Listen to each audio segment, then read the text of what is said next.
He experiences the depth of human vulnerability so that he might offer a way out of our sin and disillusionment. In the context of Holy Communion, this revelation deepens our thanksgiving. It reminds us that the sacrifice Christ is about to undergo is not in vain. He willingly embraces the sorrow and betrayal so that we may experience forgiveness and new life.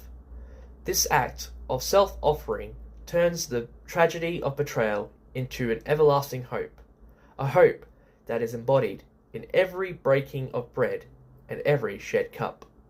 Now we come to the heart of the narrative, the moment of instituting what we now call the Holy Communion. With a gracious heart full of thanks, Jesus takes the bread, breaks it, and shares it with his disciples, declaring, "Take it, this is my body."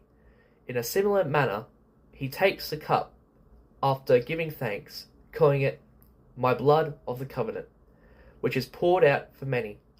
This sacred act carries a profound significance. First, notice the palpable act of thanksgiving before both the breaking of the bread and the sharing of the cup. Thanksgiving transforms these elements from mere symbols into living reminders of Christ's sacrifice. The bread broken for us symbolizes the body that was shattered on the cross. The cup, shared in remembrance, points to the blood that cleanses and redeems. Through these actions, Jesus communicates that his sacrifice was not an isolated event in history. It was a continual invitation for personal transformation, a call to live as a redeemed people who are sustained by his grace. For us today, as we gather to celebrate Holy Communion, the meal becomes an unspeakable banquet of thanks. It is an opportunity to recall that our salvation was not achieved by our might, but by the sacrificial love of Christ.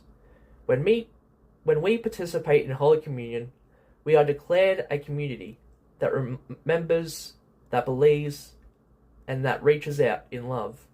Every time we share the bread and the cup, we are renewed in our covenant with God, an enduring covenant of grace, forgiveness, and anticipation of eternal hope.